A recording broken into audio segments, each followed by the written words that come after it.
안녕하십니까. 할 수 있다 과학의 기초 2강 통제 변인과 실험 설계에 대해서 오늘 강의를 진행하도록 하겠습니다.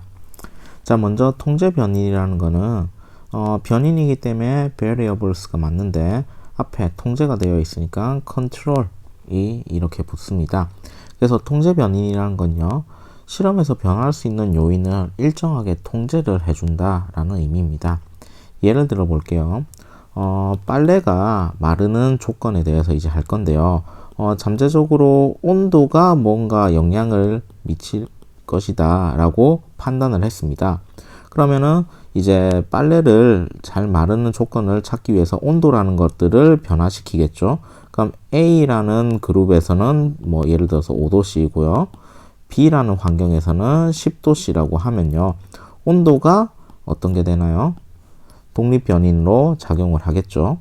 자, 그렇게 됐을 때 나머지 조건들은 전부 다 같아야 된다라는 겁니다. A에서는 뭐 아주 얇은 면티 이런 것들인데 B에서는 뭐 패딩 이런 것들로 실험을 하면은 실험 자체가 신빙성이 없겠죠. 그래서 이런 변인들은 전부 다 동일하게 해줘야 실험이 온도라는 변인에 의해서 뭔가 결론을 얻을 수 있겠죠. 그래서 이렇게 면티로 실험을 한다는 것 자체가 통제 변인으로 이제 지급을 해준다라는 겁니다. 자, 근데 이런 것들은요, 통제 변인은 연구에 따라서 독립 변인으로 변할 수가 있습니다. 아까도 얘기했다시피 5도씨, 10도씨 이렇게 있으면요, 요 A라는 그룹은 얘가 면티이고요, B라는 그룹은 얘가 패딩이라고 했을 때요, 이런 것들에 따라서 빨래가 잘 마르고 잘 안 마르고 재질상의 차이가 있을 수도 있죠. 그래서 통제 변인이 독립 변인으로 바뀔 수 있기 때문에 이런 것들을 잘 조절을 해줘야 된다라는 겁니다. 자, 그 다음에요, 통제 변인과 관련해서 이런 대조군이 있습니다. 자, 대조군은요, 통제 변인의 영향 못 받고 독립 변인이 작용하지 않는 군이에요. 자, 쉽게 얘기하면 비교를 할 수 있는 비교군이라는 거예요. 자, 예를 들어서 이런 게 있습니다. 실험을 하는 데 있어 가지고요, 대조군이 매우 중요하게 작용을 하거든요. 자, 이제 어떤 뭐 피부병 연고를 이렇게 이제 개발을 했는데 어떤 뭐 피부병 환자 뭐 10명에게 이 약을 이제 발라봤더니 10명 중에 8명이 완치가 되었다고 쳐봅시다. 자, 그러면요, 10명 중에서 8명 완치가 됐으니까 80%나 이제 치료가 됐기 때문에 이게 좋은 약이구나 라고 얘기를 하면 안 됩니다.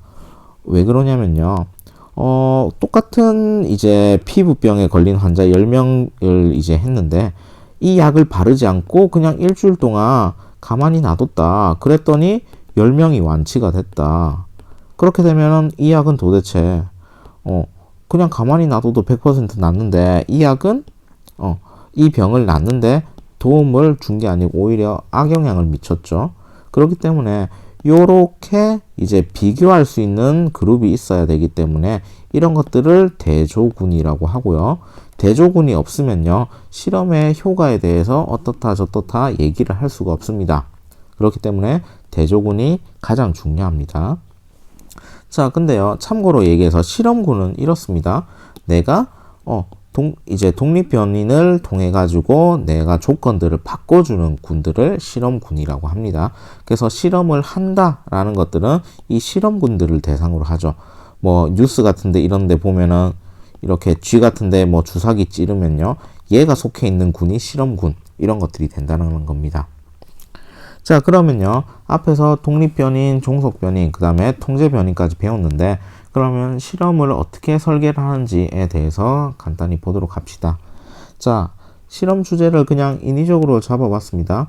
1일 권장 칼로리가 있어요. 보통 학생 같은 경우에, 남학생 같은 경우는 2100kcal 정도 되는데 이 이상의 음식을 섭취를 했을 때 체중 변화가 있을까 없을까에 대해서 이제 궁금해서 실험을 했답니다. 자, 그러면요, 우리가 바꿀 수 있는 변이는 뭔가요? 어떠한 요인이 어떻게 결과에 영향을 미친다. 그래서 이 주제를 보면요, 섭취한 칼로리가 내가 바꿀 수 있는 요인이 되겠죠. 어느 날에는 이제 뭐 2000kcal보다 적게 먹을 수 있고요. 어떤 날에는 2000kcal보다 뭐 여러 번 이제 뭐 회식이나 이런 것들을 통해 가지고 3000kcal 이렇게 더 많이 먹었을 수도 있잖아요. 그래서 우리가 바꿔줄 수 있는 변이는 이 섭취한 칼로리입니다. 자, 그러면요. 거기에 대해서 실험에 대한 결과값은 뭐로 나타나나요? 체중 증가로 나타나겠죠. 그래서 결과값이 체중 증가 여부예요. 자, 그 다음에요. 그 이외에는 이제 칼로리랑 체중이랑 관계가 있는데, 이거 칼로리 이외에 다른 요소가 이렇게 실험에 영향을 미치면 안 되겠죠. 그러면요, 이 다른 요인들이 실험에 이제 영향을 미칠 것 같은 그런 요소들을 찾는 겁니다. 그런 것들을 통제 변이라고 하죠. 그런 것들이 나이가 있을 수도 있고, 건강 상태나 이런 것들, 그 다음에 초기 체중, 그 다음에 체질, 뭐 이런 것들이 될 수도 있잖아요. 예를 들어서 나이 같은 경우는, 나이가 어린 사람은 이제 대사율이 활발하기 때문에 많은 이제 기본적인 칼로리가 소비가 될 거고, 할머니나 할아버지 같은 경우에는 이제 활동이 이런 것들이 작으니까 기초 대사량 이런 것들이 적을 거니까 동일한 칼로리를 하더라도 이제 잉여 칼로리로 전환될 수 있는 가능성이 높죠. 그런 것들을 이제 다 고려해 줘야 되기 때문에 통제 변인이 되는 겁니다.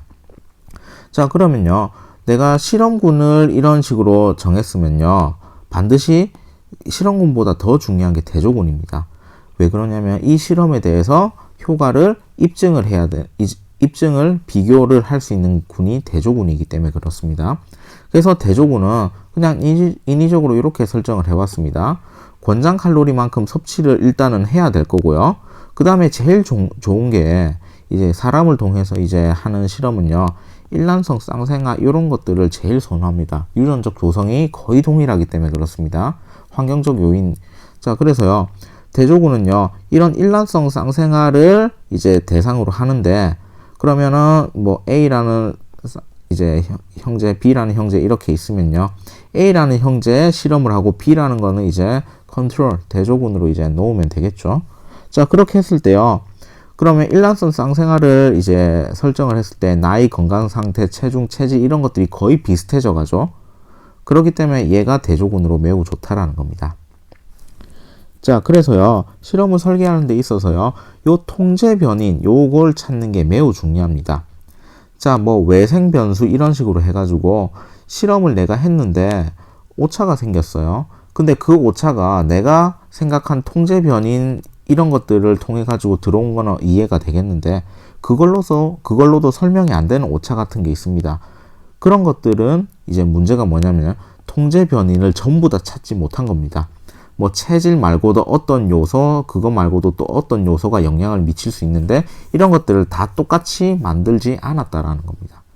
그래서 사람을 대상으로 할 때는요, 뭐 이런 유전적 상태라든지 이런 것들 뿐만 아니고 환경적 요인 이런 것들도 중요하기 때문에 사람을 대상으로 하는 실험은 매우 어렵습니다.